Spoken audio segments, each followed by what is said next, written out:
যেদিকে চোখ যায় শুধু কালো ধোঁয়া, দাও দাও করে চলছে বন, আবাসিক ভবন, নানা অবকাঠামো। একে গাজার কোনো ফিলিস্তিনি গ্রামের চিত্র ভাবলে ভুল হবে। এই দৃশ্য দখলদার ভূখণ্ড ইসরায়েলের। হিজবুল্লাহর রকেটের চোখ রাঙানিতে এই আগুনের সূত্রপাত হলেও যারা গেল ৮ মাস গাজাবাসীর ভোগান্তি দেখেছেন তারা জানেন এই আগুন ক্রোধের প্রতিশোধের। গেল ৮ মাস গাজায় নির্বিচার হামলা চালায় ইসরায়েল। প্রধানমন্ত্রী নেতানিয়াহু হয়তো ভেবেছিলেন অর্থের চাকচিক্যে কিনতে পারবেন সবার সমর্থন, প্রতিবাদ আসবে না কোনো রাষ্ট্র থেকেই। হয়েছিল ঠিক তাই। পশ্চিমা বেশিরভাগ দেশ ছিল জানবাদী এই রাষ্ট্রের নির্যাতনের সমর্থনে।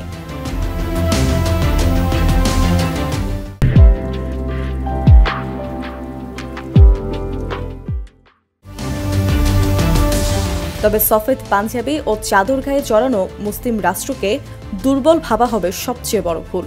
যে ভুলটি করেছিল ইসরায়েল লেবাননকে কম শক্তিশালী ভেবে। অনেকটা পায়ে পাড়া দিয়ে ঝগড়া করার মতো করে গাজা যুদ্ধ লেবানন পর্যন্ত নিয়ে যান নেতানিয়াহু। দেন একের পর এক হুমকি হুঁশিয়ারি। হয়তো তার আত্মবিশ্বাস ছিল কিছুই করতে পারবে না গৃহযুদ্ধে ঝাঁঝরা লেবানন। তবে তার এই অহমে চপেটাঘাত করে হিজবুল্লাহ। জানায় সাদা পোশাক কিংবা শান্ত পাহাড়ের আড়ালে তাদের আছে এক সমৃদ্ধ অস্ত্র ভাণ্ডার এবং সুশৃঙ্খল সমরনীতি।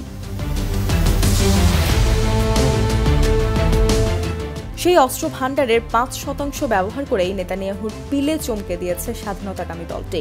চলমান সপ্তাহে ইসরায়েলের কয়েক অঞ্চল কার্যত ঝাঁঝরা করে দিয়েছে তারা।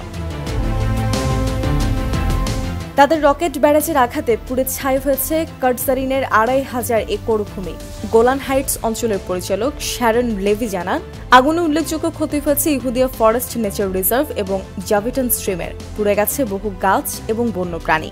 ৬টি বিমানে আগুন নেভাতে মাঠে নেমেছে ফায়ার সার্ভিসের ১৫টি দল।